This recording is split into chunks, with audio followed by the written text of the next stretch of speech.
Pelajaran dan hikmah lain yang dapat kita ambil dari uraian di atas, kejadian-kejadian di atas, adalah mengenai sangat kurangnya kepedulian umat kepada sesama. Kasus sejenis di atas, dari mulai putus sekolah, tidak memiliki biaya berobat dan lain-lain, cukup banyak. Kita tidak perlu melihat skala nasional, cukup lihat keluarga sendiri, tetangga sendiri. Bila Anda mengatakan semua normal, semua baik-baik saja, maka tidak diragukan ada penyakit di matanya. Bukan rabun jauh atau katarak, tapi matanya tertutup dengan selaput yang namanya bakhil atau kikir. Rasulullah Shallallahu Alaihi Wasallam bersabda, dua sifat yang tidak akan bertemu dalam diri seorang mukmin.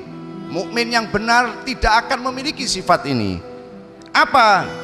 Yaitu kikir dan akhlak yang buruk.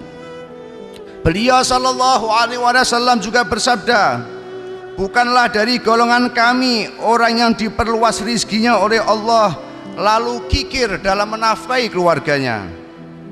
Dalam sabdanya yang lain, Rasulullah Shallallahu Alaihi Wasallam bersabda, tidak beriman kepadaku orang yang bermalam dengan kenyang sementara tetangganya lapar, padahal dia mengetahui hal itu. Mencari ilmu dan beribadah sunnah merupakan anjuran yang ditekankan dalam agama. Tetapi bila dibarengi dengan kekikiran, maka lebih baik tidak berilmu dan bukan ahli ibadah. Karena Rasulullah Shallallahu Alaihi Wasallam bersabda, maafkanlah kesalahan orang yang murah hati, dermawan. Sesungguhnya Allah menuntun tangannya jika dia terpeleset.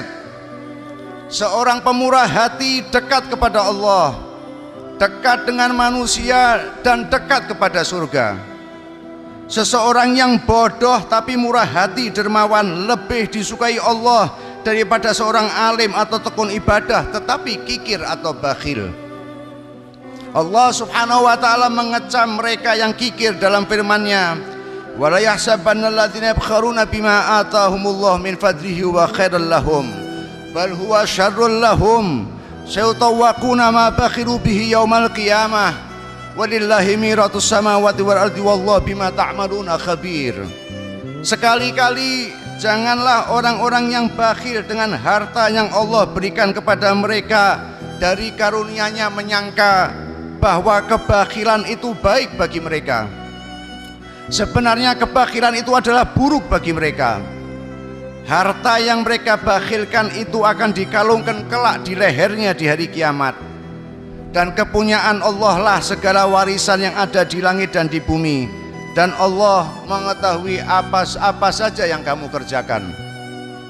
Dan masih banyak ayat Al-Quran dan hadis yang mengingatkan kita untuk peduli kepada sesama dan menjauhi sifat kikir. Karena itu bila satu masyarakat banyak yang kikir, maka pasti di tengah masyarakat tersebut akan terjadi hal-hal seperti yang terjadi di atas. Agar kasus tersebut tidak terulang, maka siapapun yang menderita, terutama keluarga dan tetangga kita sendiri, sedang kita yang menyaksikan, melihat, memiliki kemampuan untuk membantu, maka menjadi kewajiban bagi kita untuk meringankan penderitaannya. Jangan sampai kita termasuk mereka yang jarang membantu. Sekali membantu bukan hanya tidak tepat sasaran, tetapi malah salah sasaran. Yang tak kalah penting dalam melakukan amal perbuatan, hendaknya dilakukan semata-mata karena Allah, bukan karena partai, aliran, mazhab, golongan, atau apapun juga. Cukup sudah kita hanya disuguhi tontonan kebohongan, pencitraan, cari popularitas, cari nama dan sejenisnya. Kita memberi karena menjalankan kewajiban sebagai manusia yang beriman dan bermartabat, bahkan tanpa mengharapkan balasan walaupun ucapan terima kasih. Orang-orang seperti inilah orang-orang yang baik, berbuat kebajikan yang dipuji Allah dalam firman-Nya, wa yut'imuna at-ta'ama 'ala hubbihi miskinan wa yatiman wa asira innama yut'imukum liwajhillah la nuridu minkum jazaan wala syukura. dan mereka memberikan makanan yang disukainya kepada orang miskin, anak yatim, dan orang yang ditawan. Sesungguhnya kami memberi makan kepadamu hanyalah untuk mengharap keridhaan Allah. Kami tidak menghendaki balasan dari kamu dan tidak pula ucapan terima kasih. Semoga Allah menjadikan negeri kita khususnya dan negeri Islam pada umumnya negeri yang aman, damai, makmur, sentosa. Allah senantiasa membimbing para pemimpin, para ulama, dan kita semua ke jalan yang lurus, jalan yang benar, dan Allah menyelamatkan kita dunia sampai akhirat. Amin, amin ya rabbal alamin.